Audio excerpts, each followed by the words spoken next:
अजीज दोस्तों नमस्कार।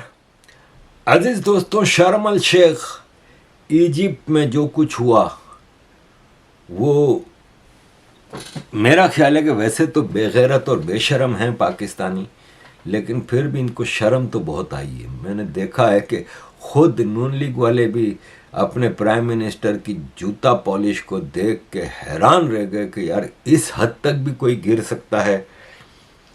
अजीज दोस्तों देखें, शर्म अल शेख इजिप्ट में दुनिया के 20 से ज़्यादा हेड ऑफ गवर्नमेंट्स आए थे और पाकिस्तान के जो बूट पॉलिश मीडिया और सोशल मीडिया के तोपची हैं ना, वो मुसलसल कह रहे हैं कि देख लें पाकिस्तान की डिप्लोमेसी कि भारत को आइसोलेट कर दिए, भारत को नहीं बुलाया और पाकिस्तान को बुलाया। तो भाई साहब, भारत को बुलाया था, भारत खुद नहीं गया, क्योंकि ऐसे टोपी ड्रामों में भारत नहीं जाता। भारत के पास इतना टाइम नहीं होता। आपके प्राइम मिनिस्टर के पास वैसे ही करने को क्या है, घूमना फिरना है, ऐश करना है। और 20 से ज़्यादा हेड ऑफ स्टेट थे।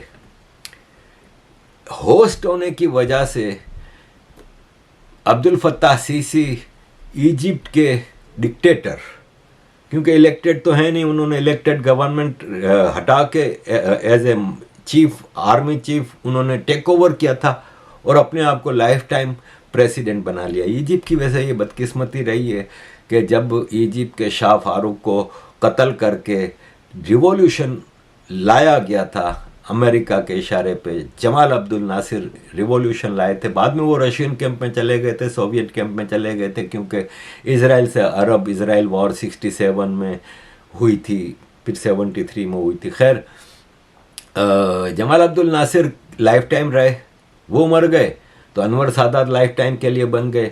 अनवर सादात 79 में पहले अरब कंट्री बने जिन्होंने इजराइल के साथ एग्रीमेंट किया, और उस वक्त जिमी कार्टर प्रेसिडेंट ने अमेरिका में इन दोनों का एग्रीमेंट कराया था। अनवर सादात उसी बुनियाद पर कत्ल हो गए।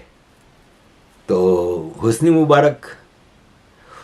मुबारक भी लाइफ टाइम के लिए बने थे, लेकिन फिर 20-25 साल जब हो गए तो अब इजिप्ट में फिर एक रिवॉल्यूशन लाना पड़ा, क्योंकि रिवॉल्यूशन जो आजकल जो आते हैं ना वो स्पॉन्सर्ड ही होते हैं। जैसे बांग्लादेश का रिवॉल्यूशन ले लें, बर्मा का ले लें, नेपाल का ले लें, कहीं चाइना स्पॉन्सर करता है, कहीं अमेरिका। तो रिवॉल्यूशन आया तो फिर हुस्नी मुबारक को हटना पड़ा। इलेक्शन कराए तो मोहम्मद मरसी जीत गए, वो जमात इस्लामी टेररिस्ट, लेकिन जीते तो थे। उनको फिर हटा के सीसे को लाया गया। सीसे साहब अब लाइफ टाइम के लिए बन गए। तो खैर, होस्ट की हैसियत से सीसे ने स्पीच की, फिर डोनाल्ड ट्रंप ने स्पीच की। डोनाल्ड ट्रंप ने फिर स्पीच के दौरान कहा कि वो यूके के भी आए हैं ना, तो स्टारमर आगे बढ़ा, कहता हाँ मैं भी आया हूँ। कहता हाँ अच्छा ठीक है पीछे जाओ।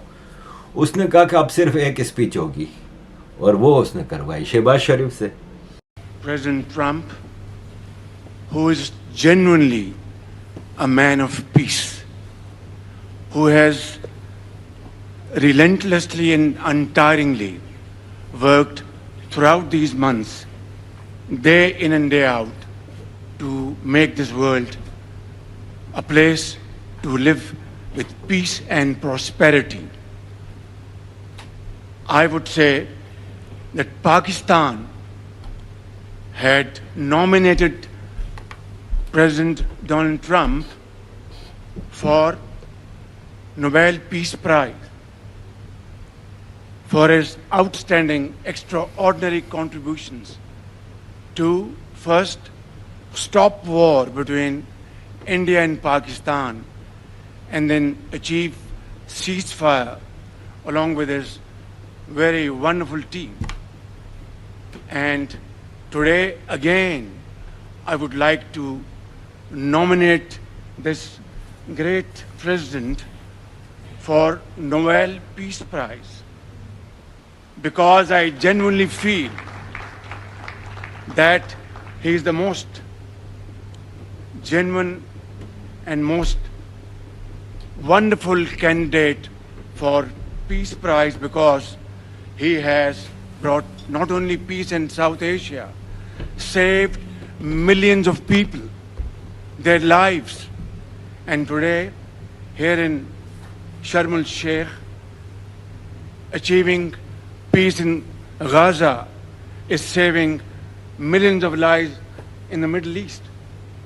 Mr. President, I would like to salute you for your exemplary leadership, visionary leadership, and I think that you are the man this world needed most at this point in time. World would always remember you as a man who did everything, went out of the way to stop 7 and today 8 wars. अब अजीज दोस्तों, मैं आपको पता है कि 40-45 साल से दुनिया की पॉलिटिक्स में नज़र रखता हूँ। मैंने अपनी 40-45 साल की तो लाइफ में ऐसा कोई घटिया प्राइम मिनिस्टर देखा नहीं जो इस हद तक गिर के जूते चाटे। और प्राइम मिनिस्टर भी कोई छोटे मोटे कंट्री का नहीं है, ठीक है, भिखारी है, टेररिस्तान है, लेकिन है तो 24-25 करोड़ लोगों का देश। न्यूक्लियर पावर, इतनी बड़ी आर्मी, इतना कुछ, इतना टोपी ड्रामा, और इस हद तक गिर के। अजीज दोस्तों, मेहनत करने का फल तो मिल ही जाता है, और हमारे prime minister, puppet prime minister Shehbaz Sharif ने जितनी मेहनत से चाट के जूते चमकाए ट्रंप के, तो इसका बदला मिल गया। Finance minister Muhammad Aurangzeb America गए हुए हैं और भीख मांग रहे हैं आईएमएफ के, उन्होंने भी काफ़ी जूते चमकाए। तो आईएमएफ ने $1.2 बिलियन की जो ट्रांश है, जो किस्त है, वो कहा है कि हम रिलीज़ कर देंगे। स्टाफ लेवल का एग्रीमेंट हो गया है। तो मेहनत किए, बूट चमकाएं, तो डेफिनेटली फिर फल तो मिलना ही है। इस हद तक के पीछे खड़ी इटालिया की जॉर्जिया मेलोनी के, क्योंकि आपको पहले एक वीडियो में मैंने बताया था कि जॉर्जिया मेलोनी है ना, ये बड़ी एक्सप्रेसिव प्राइम मिनिस्टर हैं। ये अपने फेस एक्सप्रेशन छुपा नहीं सकती। मैंने उसमें डिटेल में आपको उसकी मुख्तलिफ वीडियोस दिखाई थी, तो यहाँ भी अपने उसको छुपा नहीं सकी एक्सप्रेशंस को, कि कोई प्राइम मिनिस्टर इतना घटिया हो सकता है, इतना घटिया। और फिर अजीज़ दोस्तों, वो ये समझ रहा था कि डोनाल्ड ट्रंप ने इसको मतलब इज्जत दी है। इज्जत नहीं दी है, इसको बुला के कहा कि चल भाई मेरी तारीफ़ें कर, और उसने तारीफ़ें की। अजीज़ दोस्तों, मसला ये है कि उसके बाद क्या हुआ। उसके बाद जो फ़ोटो खींची गई पीस 2025 की, उसमें ये जो 20 से ज़्यादा हेड ऑफ गवर्नमेंट्स खड़े थे, उसमें शहबाज शरीफ कहाँ है। शहबाज शरीफ पीछे की लाइन में डोनाल्ड ट्रंप के पीछे खड़ा हुआ है। 6.5 फीट का डोनाल्ड ट्रंप, 5.5 फीट का शहबाज शरीफ। ये औकात है तुम लोगों की, ये औकात है तुम्हारी। मशहूर जर्नलिस्ट हैं मेहदी हसन, उन्होंने एक ट्वीट आई थी किसी ने की कि पाकिस्तान के प्राइम मिनिस्टर ने नॉमिनेट किया है जो डोनाल्ड ट्रंप को वापस नोबेल पीस प्राइज़ के लिए। तो मेहदी हसन ने सिर्फ ट्वीट में इमोजी डाली उल्टी करने की।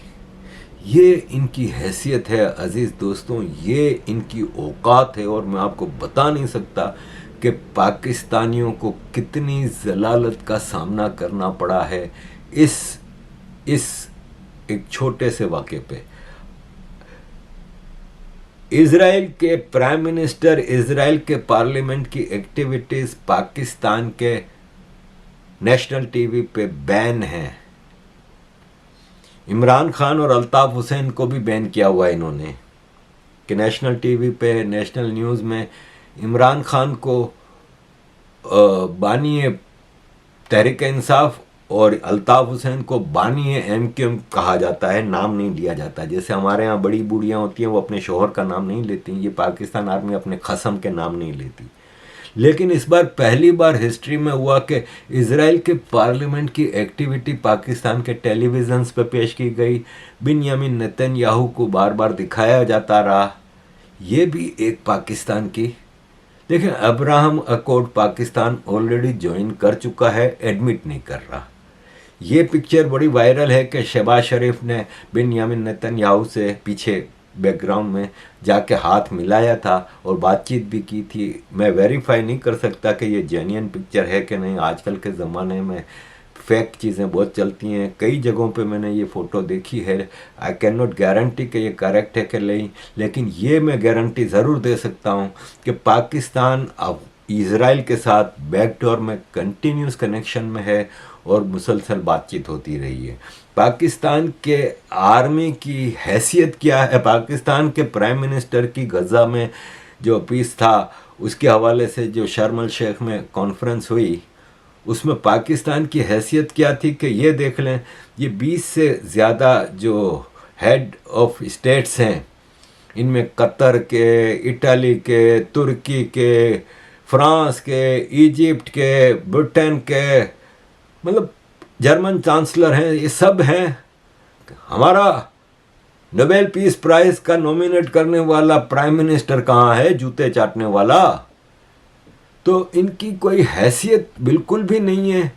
और यह है कि जब शहबाज शरीफ ने डोनाल्ड ट्रंप की तारीफ़ों के पुल बांध के मस्का पालिश करके जूते चाट के जब पीछे हटा, तो डोनाल्ड ट्रंप आगे आया और उसने कहा कि बहुत शुक्रिया भाई, तुमने मेरी इतनी तारीफ़ की और अब मैं समझता हूँ कि आगे कुछ कहने को नहीं रह गया, तो हम ख़त्म करते हैं इस। ये डोनाल्ड ट्रंप है और ये शहबाज शरीफ है। डोनाल्ड ट्रंप ने गज़ा के पीस प्लान को जो इनिशिएट किया है, जिसको दुनिया भर तारीफ़ें कर रही है, लेकिन दुनिया को औकात का पता है। मैंने पहले ही आपको बता दिया था कि इस एग्रीमेंट की कोई हैसियत नहीं है। टोनी ब्लेयर को भी उस गैदरिंग में बुलाया गया था और टोनी ब्लेयर को गज़ा की लीडरशिप देने की तैयारी हो रही है। मैं बता ही चुका हूँ कि टोनी ब्लेयर कितना झूठा आदमी है। अजीज़ दोस्तों, गज़ा का सबसे पहला तो ये देखना होगा कि ये जो गज़ा में तबाही हुई है, पिछले 2 साल की जंग में जो तबाही हुई है, उसका भी जिम्मेदार कोई किसी को ठहराना चाहिए। पूरी दुनिया डिमांड करती है कि इंटरनेशनल वार क्राइम ट्रिब्यूनल बनाए जाएं और दुनिया डिमांड कर रही है कि नेतन्याहू और इजराइल को उसमें खड़ा किया जाए। मैं डिमांड करता हूं कि हमास को उसमें खड़ा किया जाए।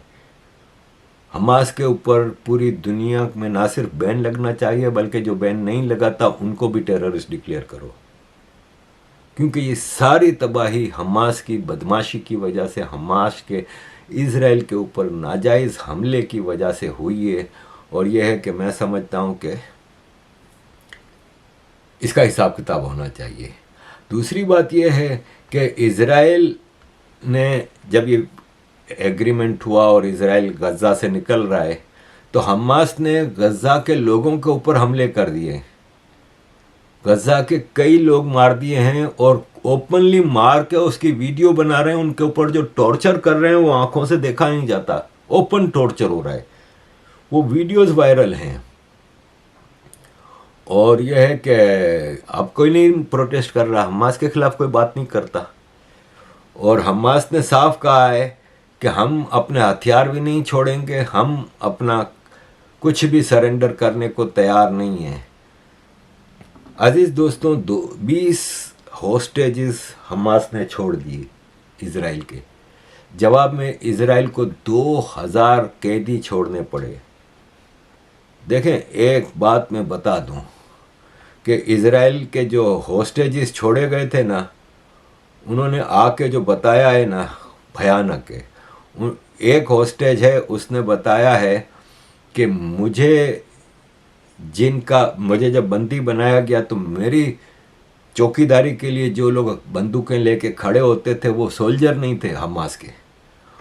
उनमें से एक फर्स्ट ग्रेड टीचर था, दूसरा एक यूनिवर्सिटी का लेक्चरर था और एक और डॉक्टर भी था जो हम लोगों के ऊपर हमास ने छोड़े हुए थे हमारे को चेक करने के लिए। तो अजीज़ दोस्तों, बार बार कह रहा हूँ कि फ़लस्तीनियों का माइंडसेट जो है वो आपने 70-80 साल से बनाया हुआ है वो एंटी ज्यूस है, एंटी जुडाइज़म है, एंटी इज़राइल है, वो इज़राइल को एक्सेप्ट नहीं करेंगे। आप लाख एग्रीमेंट्स कर लें, कुछ हासिल होने वाला नहीं है। ये जंग होती रहेगी, बार बार होती रहेगी, उस वक्त तक होती रहेगी जिसका हल एक ही बचा, और वो है कि गज़ा पूरा इज़राइल के या अमेरिका के कंट्रोल में दे दिया जाए। मैं समझता हूँ इसके अलावा कोई हल नहीं है। अजीज़ दोस्तों, thank you very much for all your support. Kindly keep supporting.